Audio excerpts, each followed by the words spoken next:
Does everyone have a map? I've got the directions. I've got a compass. Well, let's go. Okay, first we go northeast on Irwin. Then northwest on Webster.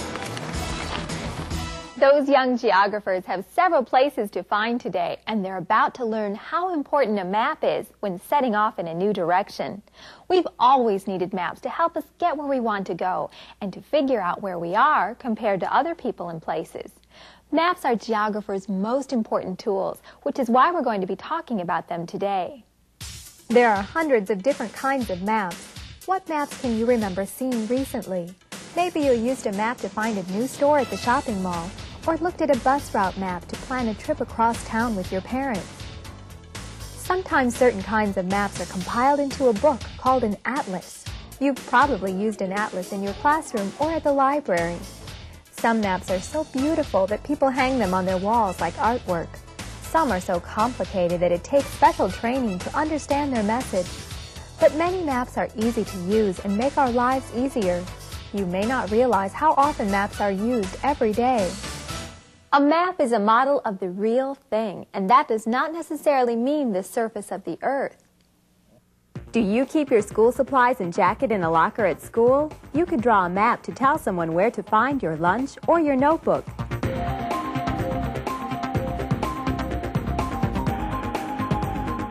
This is a map of a house. It's an architect's drawing, a model of what the builder will do.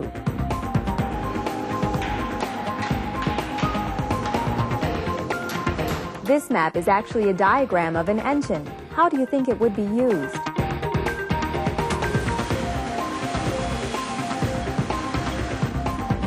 Recognize this? It's the diagram of a football play. These symbols represent the players, and the whole picture stands for what the team is trying to do. And so it is a map.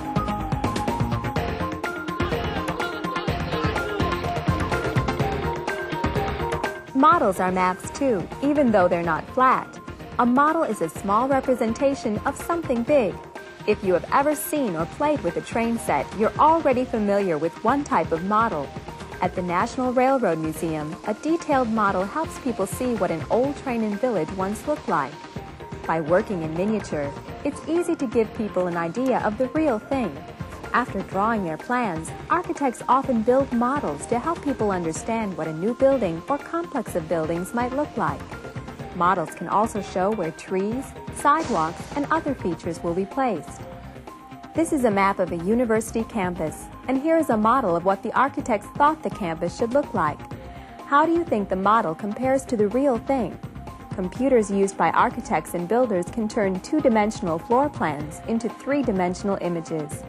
These pictures give people a better idea of what a finished building will look like. There are many kinds of maps, but people most commonly use maps to travel from place to place or to explore the space around us. One of the most important kinds of maps, and the most common, is actually in your head. Right now, think for a moment about how you get from your classroom to the cafeteria. Do you see a picture in your mind of the path you take? That's called a mental map.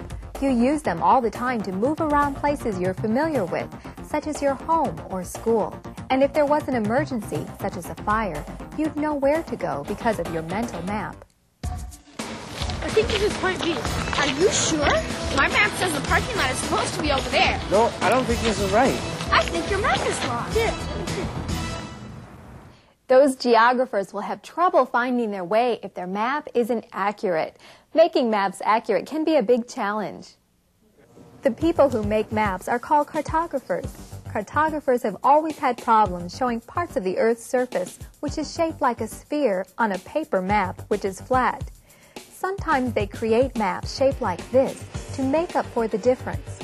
And of course, people can only create maps of places they know about. As people hundreds of years ago began to explore the world around them, their maps showed what they knew and what they didn't know. Old maps help historians learn how people have viewed the world. For example, French explorers drew this map of North America in 1656. That was over 100 years before the American Revolutionary War. What does this map tell us about those explorers? how much do they really know about the Great Lakes and the land that would become the state of Wisconsin? We can learn a lot about the way Wisconsin developed by studying other early maps. This one was made in 1836 when Wisconsin was still a territory. It shows that most towns were in the southwestern part of the state in the lead mining region. This map was printed in German in order to help new immigrants. It was made in 1849, the year after Wisconsin achieved statehood. It shows how the first counties were organized in the southeastern part of the state.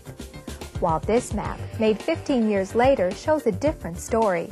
More counties had been surveyed and established, but the outline of the state was not quite accurate. This is another type of historical map called a bird's eye map. It shows Eau Claire in 1872 from the viewpoint of a bird flying overhead. What details did the artist choose to include? Many towns in Wisconsin had bird's eye maps in the 1800s. Maybe you can find out what your town looked like back then.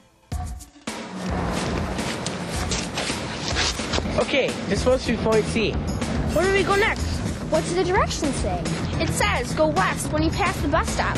Well, where's the bus stop? Does anybody have a bus map? Here, I do. Here, at the bottom of the map. This little sign is where the bus stop is. We must go that way. With so many different kinds of maps, how can we know what they have to tell us? It's not too difficult to get started. Every map has a language we can learn. Most maps contain several pieces of information which help us to understand them. First is the title, which tells us what the map maker wanted to show us. Another important clue to understanding a map is its orientation. We know that north is usually found at the top of maps, but just to be sure, we can look for this symbol.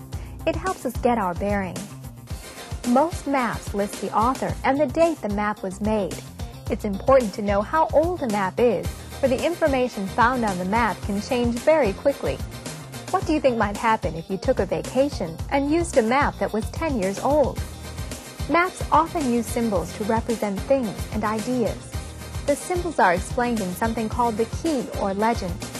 The map key usually contains all the information we need to help us understand a new map. All right, we're almost there. Yeah, but there aren't any streets out here. What does it say now? It says go over the top of the nearest hill. I don't see any hills. My map doesn't show any hills. Neither does mine. Today, there are so many different kinds of maps available that we can often choose just the right map.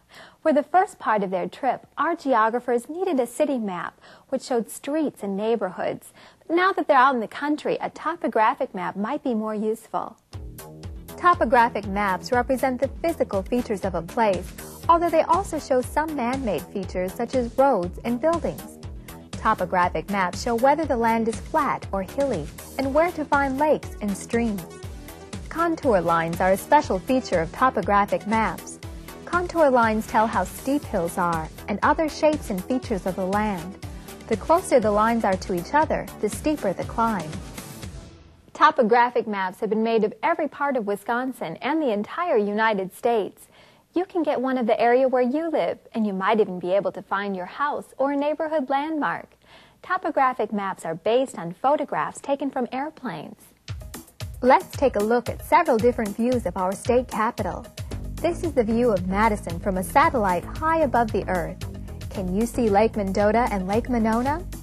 And here's an aerial photograph of part of Madison, showing the Capitol building between those two lakes. This type of photograph helped cartographers make this topographic map. How does it compare to our state highway map? Topographic maps, highway maps, and many of the other maps we've looked at show most of an area's major features. They help us get around and explore new places. But other maps help us learn about certain things. Specialty maps tell us a lot of information about one particular subject. In the past few weeks, we've also seen how different maps can help us to see our state in different ways. Who do you think would use these maps? Today, people who make maps rely on computers, information gathered from satellites, and other modern technology. Computer programs help cartographers make maps more accurate and let them work with maps in new ways. And today, computers connected on the internet allow geographers to see maps created all over the world. Computers help meteorologists map storms which may be headed our way, and they help air traffic controllers map out paths for all the airplane pilots flying into busy city airports. But although many people use maps in their work, that's not the only time they come in handy. You've probably used maps for years in some of your favorite games. And your family may use maps to plan a trip. Highway maps show the best route to take, and other maps can show you where to find parks and museums when you get there.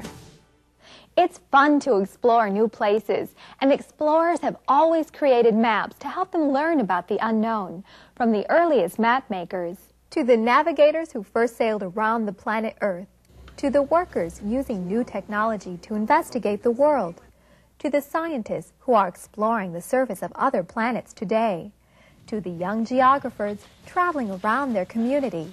Maps will always be important tools for us. Have fun exploring.